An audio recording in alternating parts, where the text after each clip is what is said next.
end of the day, right? What is controversy? Yeah. Controversy is something as simple as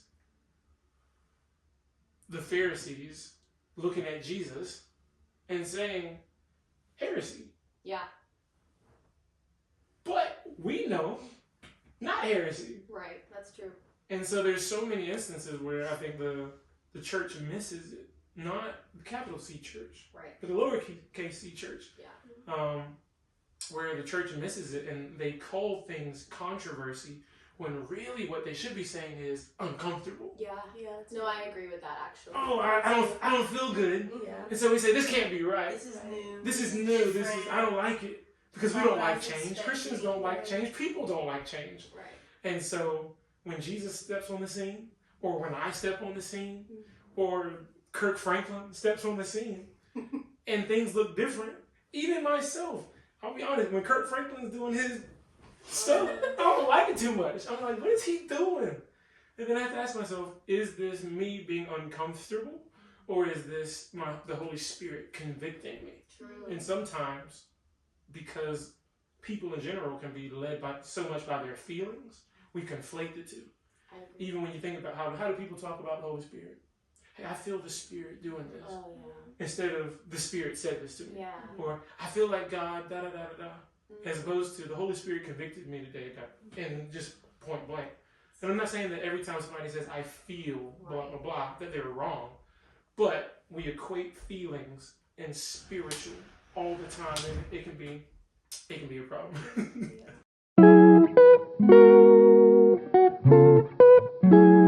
What's up, baby blazers? Today we are back with another epi, and we have two special guests. Justis and Jordan Ward. We're super excited for them to just be a part of In the Inferno and kind of wrapping up the end of the year. You guys will be seeing this on Christmas, so we are super excited if you guys choose to tune in Christmas morning or however it may be and how it plays out. We're just excited for you guys to get a lot of wisdom and a lot of knowledge from these conversations. Okay. Today we're talking about discerning what to steward and how to steward it. And so I guess we'll start off with Justis. When it comes to, because you're worship pastor at the church, and so when it comes to church stuff and your position and mentoring people and stuff, like how does it look in stewarding that in a way where it's like, okay, God, I guess how would you like go to the Lord in asking how to steward and what to steward, and I guess just how does that look overall? And you said how to store it? Steward. Gotcha. Sorry, my voice. You're good. I have It's okay. a cold, It's okay. so my voice sounds It's okay. horrible. No, you're good. Stewarding. So, I mean, I gotta go to the good book. I have to. I might not. We'll see. I don't know how much of it. Just go. Just go there. So I was going back and forth. I was like, should I do Genesis? Should I do Luke? So I settled on Luke, funny enough. But I'll start with in Genesis when God gives Adam and Eve, when he makes them, and then he gives them the command to cultivate the land and to watch over it. That word watch over is steward. Yeah. Right? So that's the first thing. So I'm like, okay, God, I hear you. And so then I'm like, okay, Jesus, what about you? And, we got the other side. Give me the New Testament version. And so we get the parable of the unjust steward. And I'm not going to read all of it, but I'll read the end of it. So long story short, we hear about a rich man who gives his steward, the steward of his home, he's like, hey, I need you to show me where the money's at. And it says the steward realizes, oh shoot, I'm going to have to show an account for my stewardship. The problem is, he ain't got the money. The Bible doesn't tell us where the money is. And he says, what shall I do? My master is taking the stewardship away from me. I cannot dig, and I am too ashamed to beg. So I have resolved what to do. So let me go to these people that owe my master, and I'm going to make sure that I have somewhere to stay when I get fired. Which in my mind doesn't make sense. But long story short, he ends up going to one guy who owes, let's just say $100, but it's like 100 denarii or something. He owes 100, and he says, hey, instead of 100, you owe 80. And then he goes to the other person, how much do you owe? And the guy says 80. He's like, all right, instead of 80, write down 50 on your bill. And these people end up paying back a lesser amount. And this is the craziest part. The master praises him for it. The master says, good stuff, excellent. And then Jesus says, just like the unrighteous man, you too should be a steward of the kingdom. And I'm like, what is going on? Yeah. Literally, I say to you, wait, let me mess it up. Yeah, I say to you, make friends for yourself by unrighteous mammon, that when you fail, they may receive you into an everlasting home. In other words, be like the unrighteous man who realized his time was short and start thinking about the future. The unrighteous man wanted to have a place to stay when he got fired. So he says, I'm about to do something about this. And then he starts cutting people's deals. And the master praises him for it. And I'm like, what does this mean, Lord? Why would you praise an unrighteous person? It doesn't make sense. And so I went to some commentaries. I looked at some different translations. And essentially what the Lord laid on my heart was the point was not about the state of the man's heart before he made the change, but after. Oh, that's true. We are all unrighteous. I was looking at the unrighteous man like, how can you praise him? But if I can't praise the unrighteous man, then I also can't say, God, smile upon me. Yeah. And it's one of those moments where even like the prodigal son, we look at the prodigal son and we say, oh, he was prodigal. No, that's me. Yeah. And so I started looking at myself as the unrighteous man. And what God's really saying is, even if you jack it up, you have an opportunity to turn this thing around. If your mindset is on the future. Where are you? Whose home are you going to stay in when it's all said and done? That's really good. Yeah. There's always hope. And so, bringing it all back, if I take that account, stewardship is not just about how do I use my gifts. It's how do I use my gifts, my talents, my money with a eternal mindset. It's really good. And so when I think about as a worship pastor, it's really easy to equate the two, right? I'm literally my job is in the church, and so sometimes I can even trick myself into thinking everything I do has an eternal mindset. And I'm not saying that it's a trick of the enemy, maybe it's just a trick of my flesh or my pride, but the reality is there's so many pastors who fall by the wayside and who get it wrong because they think they're doing God's work. And they're going through the motions. It's not an eternal mindset. It's an earthly mindset. How big can I get this church? How much money can I get? Et cetera, et cetera. Right. Dang. I was just listening to a podcast, of course, that Jackie Hill Perry and Preston Perry They're killing it right with now. Philip, the guy. 28. Yeah. And it was like the part 2 of the Rikers to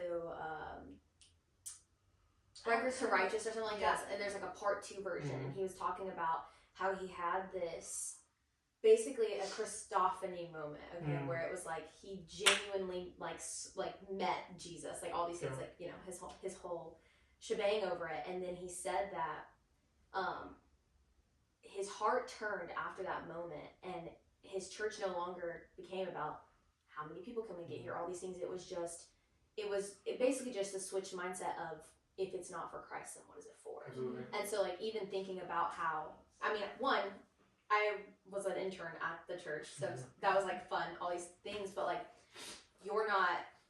that is a career path, and it's not just a career path for you, and it might not be set, but it's also a whole ministry in and about, and you're not just, as I've seen you the last 3 years, it's not just Sunday mornings and sometimes Wednesday nights. Yeah. You do this stuff 7 days a week.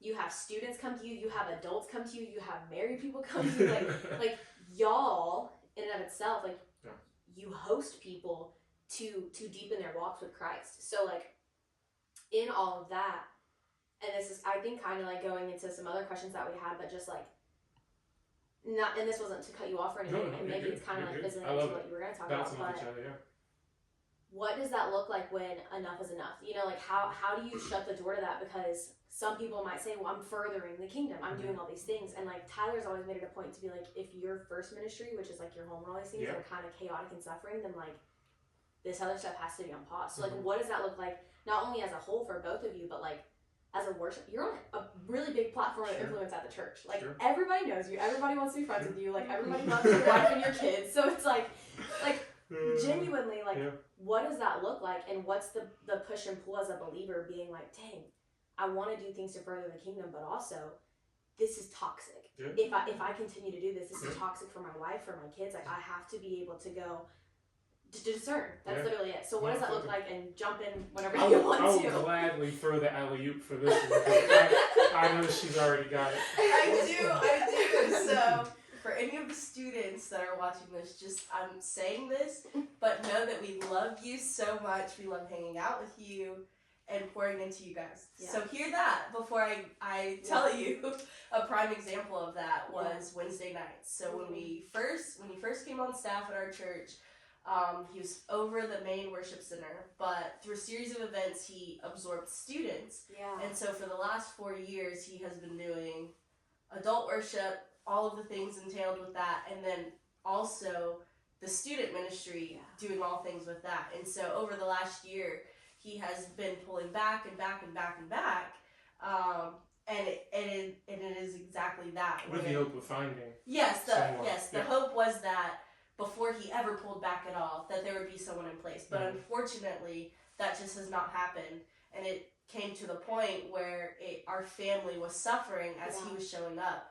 And it was like this hard, like, tug of war, right? Because we're seeing these students, like, benefit and give their lives to Christ. Like, 1 and 2 examples. Met these people through student ministry. Absolutely.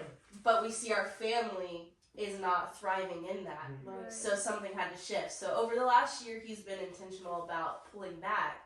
But it's tough. It's tough because you see, in pulling back, that student ministry is no longer going to have that, at least in this season.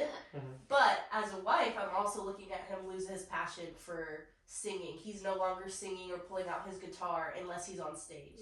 He's not songwriting or doing any of these other things. And so for us, that's a hard stop. Like, you're gifted. And the minute that you're no longer wanting to use your talents at all, let alone for the Lord, it's a full stop, and you have to reassess. And so pulling back now, he's started picking up his guitar. He started songwriting. Just the other day. That was 100%, 2 days ago? I didn't think about that. He literally pulled out his guitar and sang our wedding song. And I haven't sung that in a hot minute. It was funny. I thought that. And so we're seeing the fruit of that, but it was one of those moments where, on paper, it can kind of feel like, well, it's for the ministry, it's for the church, it's for God's people. So of course you have to show up on Wednesday nights, of course you have to lead student ministry. But our family was suffering. Our boys aren't thriving, getting home super late on Wednesday nights, messing up their routines and bedtime and things like that. And so now on the other side of it, we're seeing the fruit of that obedience of, like, changing it up, but which is huge. I feel like it's not talked about enough sometimes in, like, churches and, like, staff, especially because, again, and I'm not saying toxic in, like, in a controversial way, but I am saying toxic in a way that, like, it is not fulfilling in any way of your life, right? And so it's just always been a question for me for, like, even like full-time senior pastors, like, it's a lot of life to give, and not just that, but, like, it's for the Lord. And so too, the Lord's not going to, in my head, because God is a good God and he's a loving Father, he's not going to lead you to something that's going to completely drain you of who you are and who he's made you be. And so I've always just wondered, like, what does that look like? Because we have our own things, and, we've stepped off and stepped away from some things, and the Lord's, like, continue to bless things, but also it's a discernment game, because sometimes I think Lydia said it best to us one day. She was like, sometimes the Lord tells you yes or no, and sometimes he wants you to decide. And so it's like such very good. It was so much wisdom. I know. Okay, but that's news to me in this season, right? that's but that's good. I've never heard it said like that before, but it's true. Like, sometimes he really does want us to tune into his voice and be like, okay, you said a hard no to that. Gotta walk away. And sometimes he's like, I want you to decide. Like, I want you to know that either way, I'm not upset with you. Yeah. Right? Like, either way, I'm gonna bless it. Yeah. And so that's such a, like, thinking about y'all's life and just like, you're 5 years married, okay? Just Crazy. celebrated 5 years married. Yep. You got 3 kiddos, like, And a Wow. dog. and the crazy, And a yes, dog. and a cute dog. And to that point, I can already see how God's blessed it because you were going shallow and wide when you were leading all of the students, but as you've stepped back, you've been able to go deep with a few With a few, students. yeah. And Yeah. sure, it's not with everyone, but we're getting to see the fruit of some of those students that have come to you and said, I know you're not leading, but can you disciple me? Yeah. And have sat at your feet, and we're seeing them, you know, grow and flourish in their faith. Yeah. What you said made me think about when I think it was Abram at the time, not Abraham, but he and Lot. It wasn't them, but their servants were bickering. So Lot and Abram were together. They were one camp. They were essentially Israel before Israel existed. They were God's people, but it said that their people, their herdsmen, had started bickering amongst themselves. Abram and Lot are chill, like they're family, Yeah. but these jokers are cutting up. So he's like, it's best if we split up. Yeah. I'm sure that's hard because it's not even us. It's your people, it's my people. And then Lot's like, which way do you want? And Abram chooses this side. Lot chooses that side. And I hope I'm not saying this wrong, but I'm fairly certain Abram took the worst land. Yeah, he did. And then God blessed it. Yes. Yeah. And so it's one of those instances, obviously he was being selfless, but going to Lydia's point and then your point, I think it was that selflessness and the obedience that God blessed. Yeah. It wasn't the land that God blessed. Right. It was the obedience that God blessed. Yeah. And because of that, the land got blessed. Absolutely. Yeah. So it's good. So yeah, That's obedience. Obedience is exactly what we were talking about with the servants and stewardship. Yeah. It's really about obedience. It is about obedience. Which, turning this to like her now, you know, not for long, you know, whatever. But as a believer and a wife and a mom and a lot more other things that I kind of want to ask about, but we'll wait for a second. What does that look like in that season when like he was basically running in the dirt and doing all these things that, you know, took away from your family at the time or whatever it looked like? Was it like an immediate like, hey Justice, like, because he calls you the canary, right? So like you're gonna be discerning and all these things. And so it's like, was it an immediate conversation of like, hey Justice, like these are the things that I see, what can we do about this? Or like, did you go to God first? Was it like a prayer thing? Like was it going to mentors? Like as a wife, okay, this is just for me to soak up too. Yeah. What did that look like? You know, because Yeah. sometimes you can see something in your husband's life that he doesn't see yet, and approaching it too soon, it can make them like, no, that's not true. You know, like, no, that's not me. I've got this. You know, they're all Yeah. big alpha sometimes. Yeah. But like, what did that look like in that season of you approaching that conversation? So he took on that role probably 4 to 6 months after he accepted his role as the adult worship pastor. And when he was asked to take on that role for the time being, I told him, off rip, this isn't sustainable long term. It works for now, but something's got to give.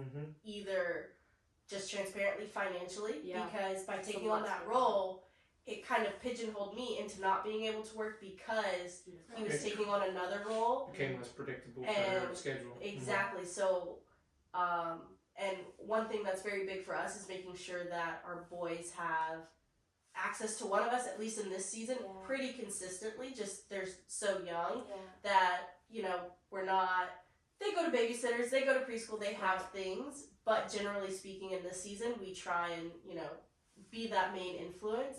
And so by him taking on that role, I kind of took the back seat and I said, hey, this isn't sustainable long term because we're gonna create a lifestyle off of a single income while you're doing this, because I don't want to ever have a moment where like, who's got the boys, you know?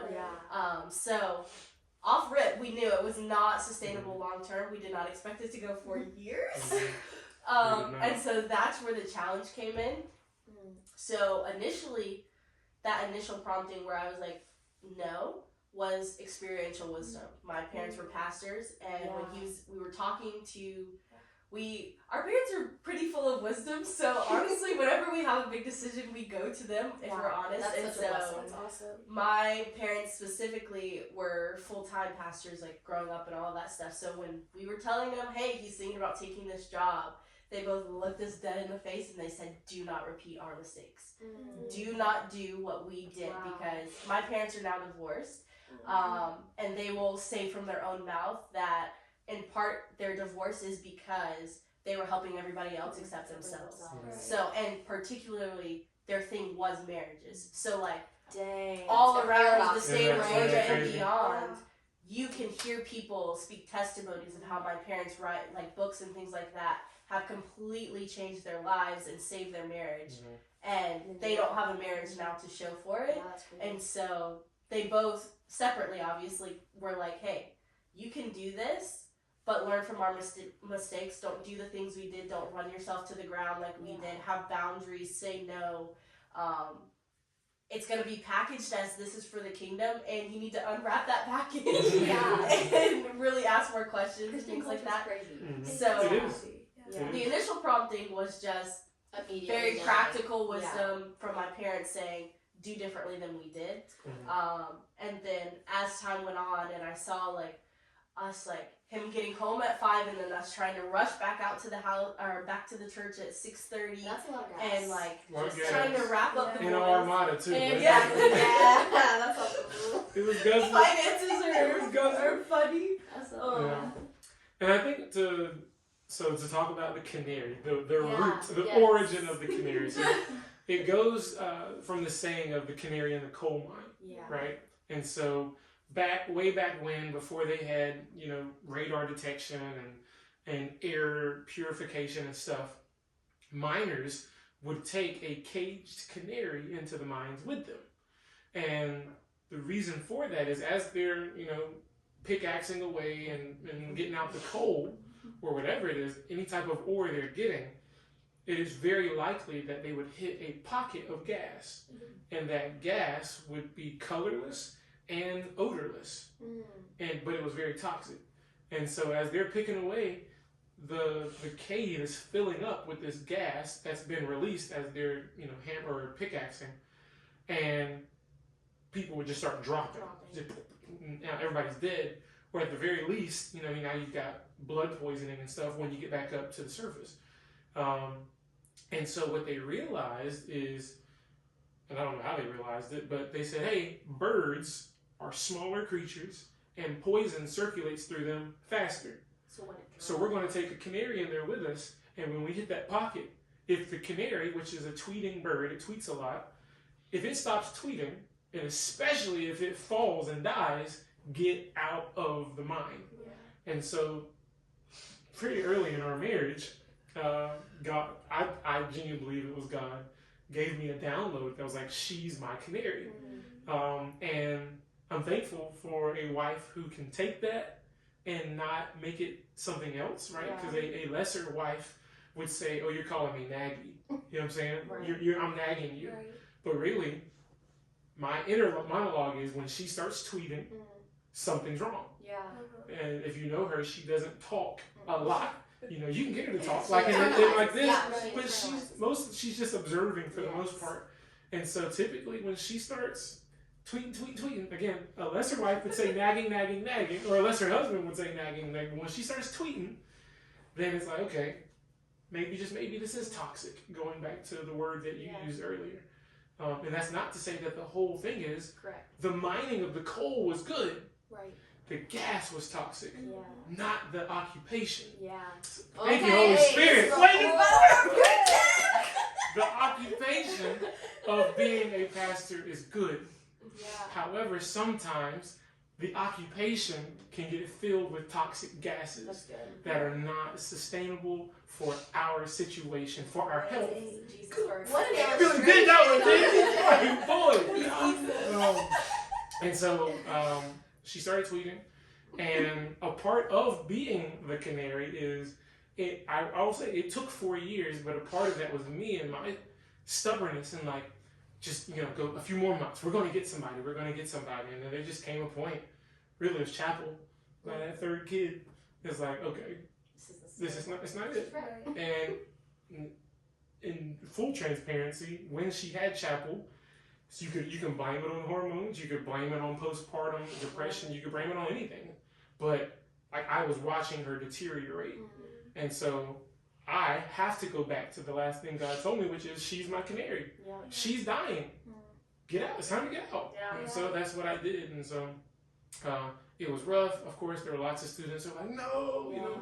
But as she said, the ones that wanted to go deeper did and do still today.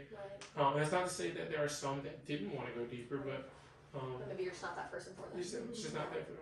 Which to this, and this is something the Lord definitely had to teach me, was like there comes a certain time where like if you continue to stay in one place, you will actually not benefit those people either. Absolutely. And so like you're just taking up someone's spot that someone else could step into and be benefited better.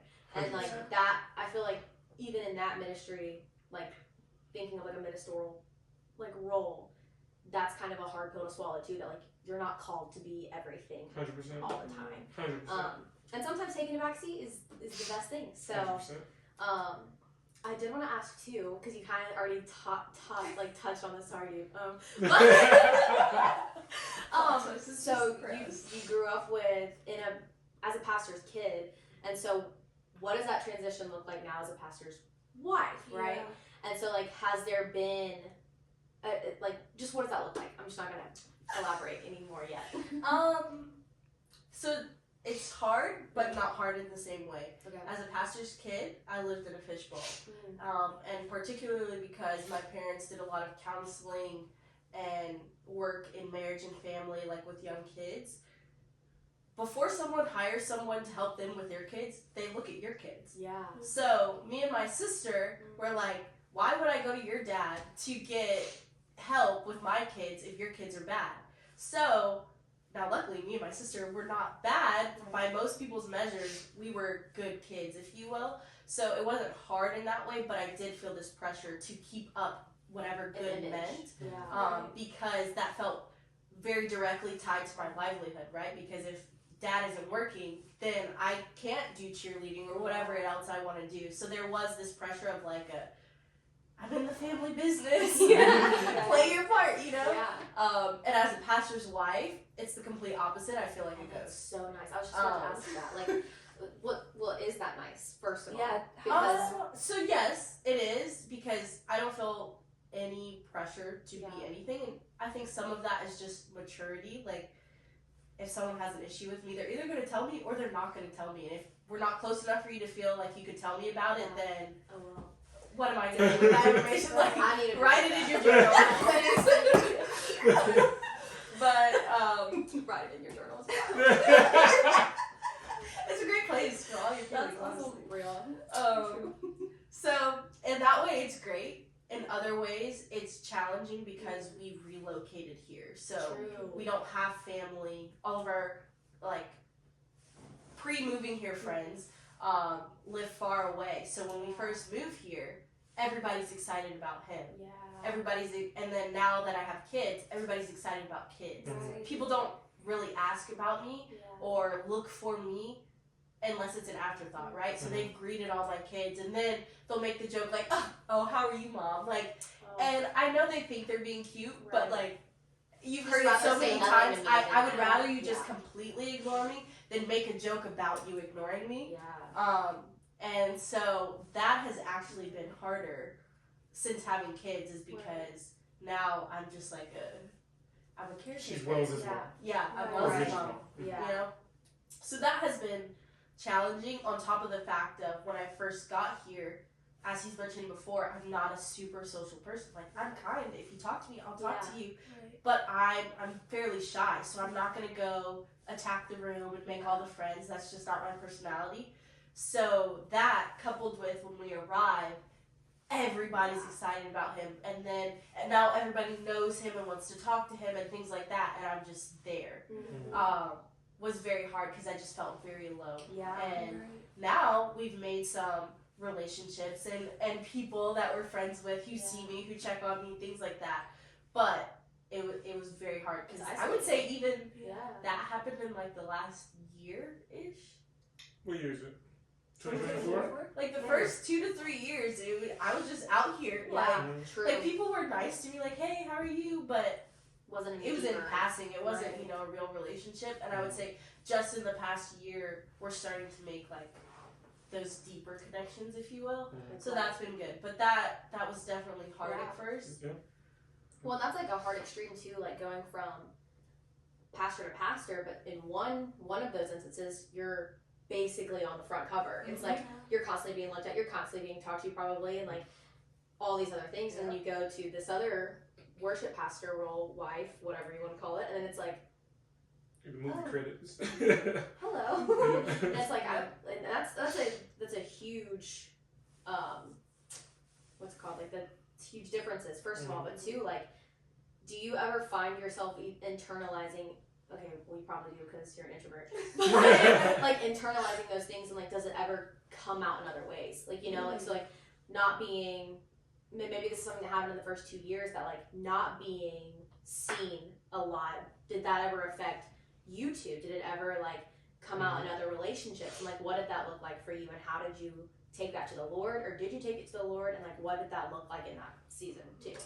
I mean, you could probably speak better if you feel like it came out. I don't feel like it came out because the foundation of our relationship has always been me like serving and supporting him in his like music and things like that. Like from like our dating phases, like I was known as the girl who like always made sure he had water when he was doing sets and things like that. So I actually don't mind being a ghost.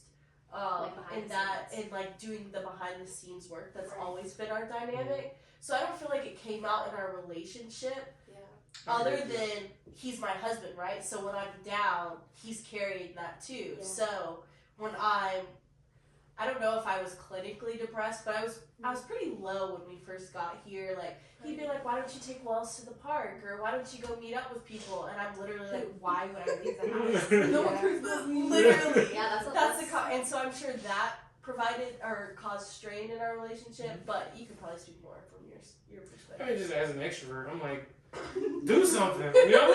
Go meet somebody. You have. I know you know these people. Right. Initiate something. And to some degree, obviously, I'm right, but I'm also to some degree wrong, and so that's probably been the greatest differentiation between us. And then as far as that being seen, I would say something that occurred is the crazy part was, as a PK, and tell me if I'm wrong here, she was seen, but she wasn't heard. That's huge. That is actually what we fuss about, if we fuss about things.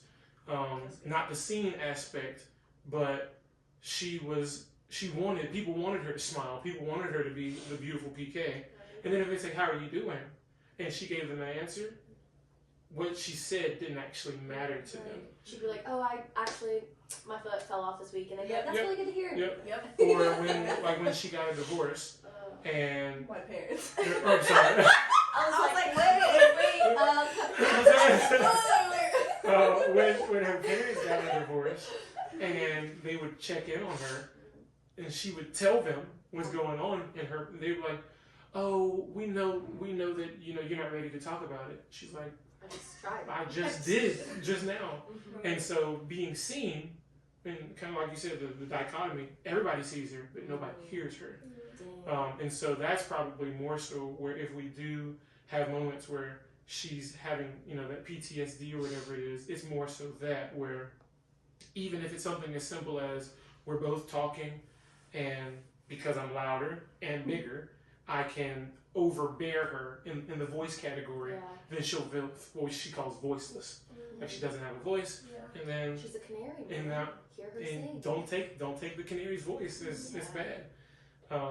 So yeah. But in full transparency, I can also harness that power not for good, in that I am guilty of weaponizing my silence. So that's fair. There's times where he's wanting me to talk, but I feel like he's wronged me in some way. So I'm just like, I feel like you took my voice away, so I'm just not gonna talk. It's like I'm just gonna spite you. I don't know. It's right there. It's in there. What are you talking about? Yeah, that's good. That's fair. I think we've talked about that too, because I used to do that. Mm-hmm. And it's just like, you were like, I do that, and you knew that, and I was like, Yeah. suddenly I'm voiceless. it gets you nowhere. But Yeah, in the moment, it feels good. it feels Right. good. It's cathartic for sure. But I mean, and obviously, I'm sure this is the point of even the question, but it all comes back to stewardship. Like, Yeah. what do you have? In your case, you have a voice and you have someone that's listening. And so, in that case, based on your example, you weren't stewarding the gift that God gave you correctly. And in my case, God gave me someone with a voice, and I wasn't stewarding that relationship either when I've silenced you to some capacity. I was gonna ask, when it comes to like you discerning something and then you maybe come into, is there ever a moment where like maybe you're not feeling that? And so like, how does it look being the leader of the household, but also having a wife who's crazy awesome and can discern things well? Like, how do y'all balance how to move in that? Yeah. So I can think of two examples just off the top of my head. The first one was when we were coming here, and the second one was Will's birth or conception, I would say. Not to be weird. She really wanted kids. Well, first, let me back up even more.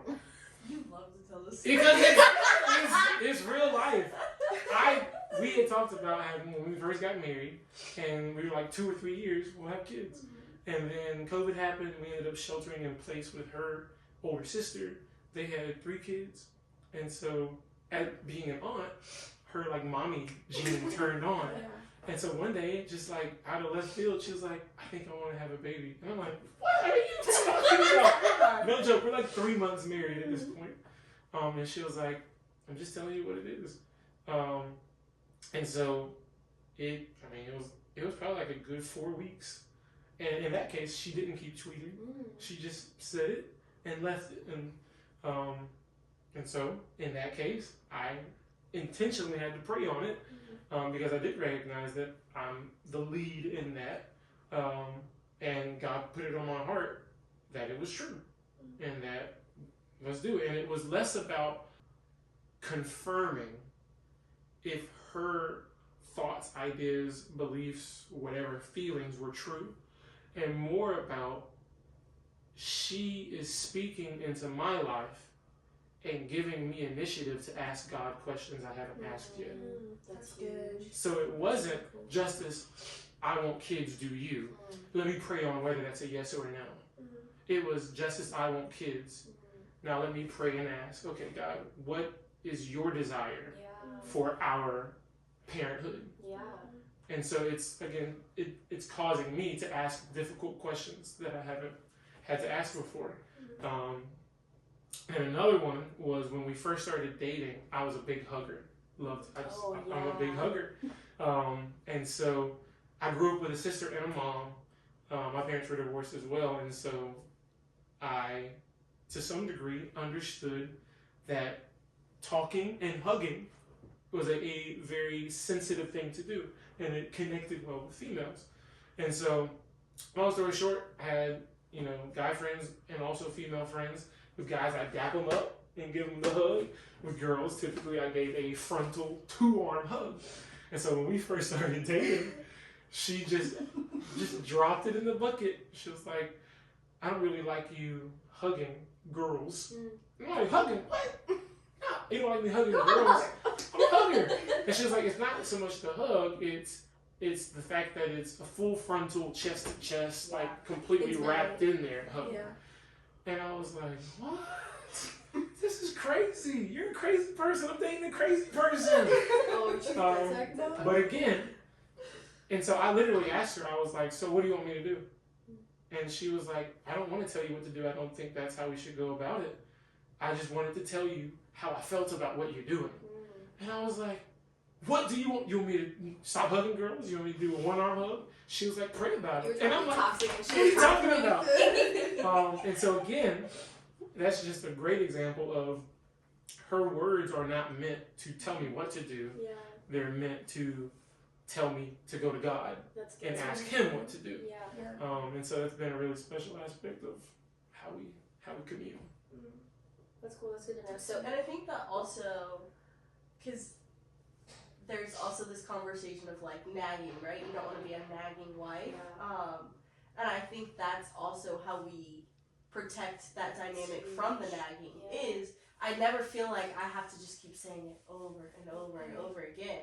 It's like here's what I'm feeling, here's what I'm thinking, take it. Take the initiative. And then I can trust, now I guess that is an important factor, is that I can trust that he's going to actually do something with it. He's going to take it to the Lord, and then we'll reconvene. And it's not on the always conversation. immediate. Right. It's not always immediate for But all we'll you guys always watching. circle back around. And so I don't feel a need to stay on it. Now there are times where I'm like, all right, it's been a while, let's circle back You around. prayed on that one yet?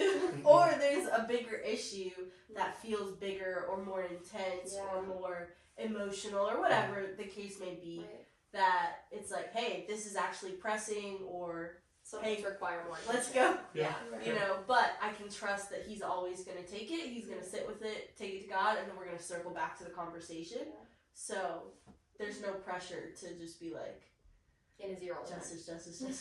Yeah.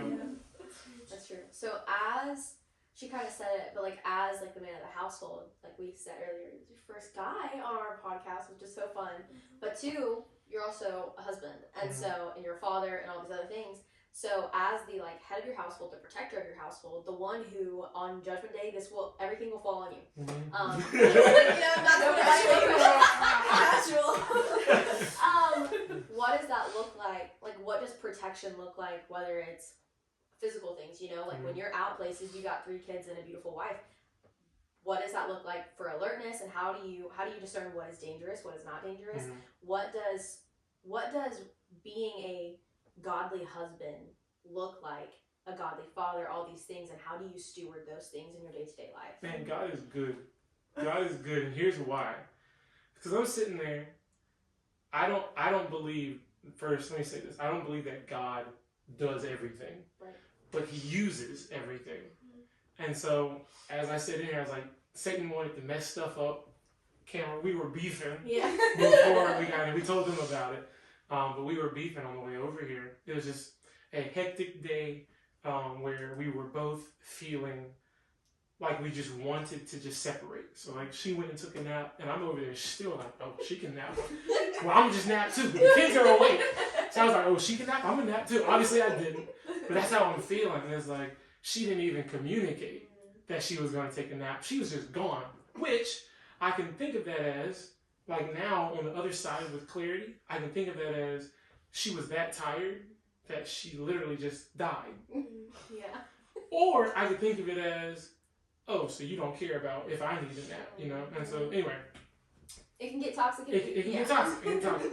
But, so once all of that took place and we're headed here, I didn't want to talk about it, so I'm stewing. And then we get in the car and I realize we got like 10 minutes to put ourselves together in such a way that we look unified in front of these people. Because I always want to look like a unit. That's my thing. Yeah.